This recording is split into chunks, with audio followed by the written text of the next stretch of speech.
Hi, Phil Piplinski here with Practical Hapkido. Good friend John joined me again today.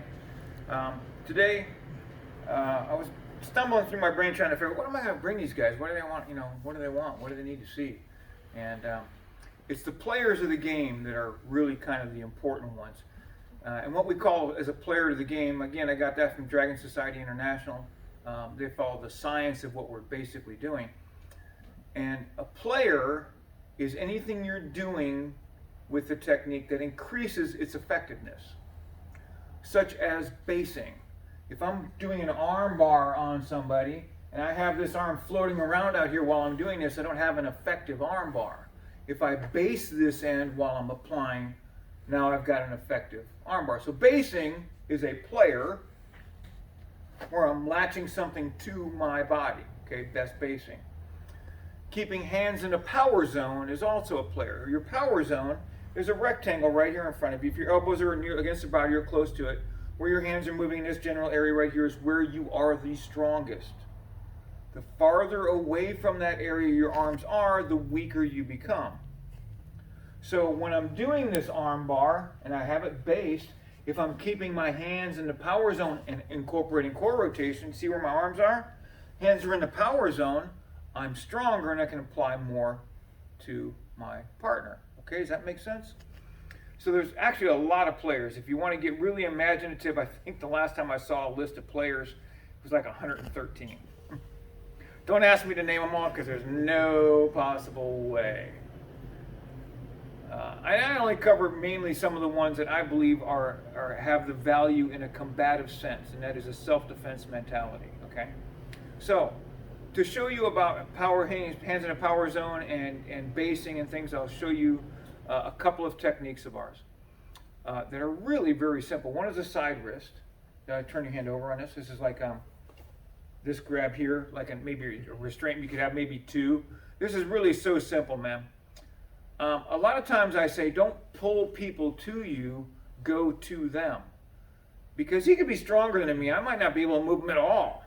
But he can't stop me from doing this. I can go to it. So this is a side wrist. I'm going to trap the hand right here so he can't take it back.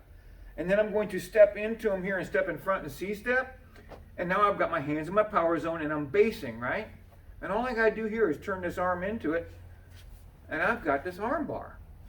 What are we going to do with it? Well, I could take him down with it. Depending on what's in our environment, I could slam him into something. I could just do a rapid core rotation where I just drop and hit it really hard and hyperextend and cause damage to that elbow. So there I was keeping my hands in the power zone and I was basing. Sinking is also another play, and you're going to see me constantly sink, and I will get on to you about sinking every time I see you. I'll be sink, sink, sink. These guys are tired of hearing me say sink. So that's a side wrist. Trap, C-step in, and core rotation. Basing and hands are in the power zone. This next one that has some cross wrist, because these guys have been working on this tonight, is I have a previous video on triangle steps, so you can look for that and understand what a triangle step is.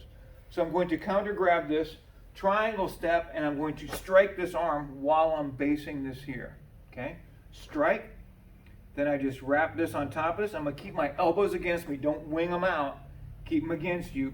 And I'm going to drive with this shoulder and C-step. C-step, I'm driving to the top, and C-step and hook that other leg.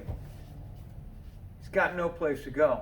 Of course, when I do that for real, or if I was to do it for real, I'd core rotate that sucker as hard as I could and quickly. So counter grab, triangle step, which is between his feet, base, strike, wrap, C-step, and boom.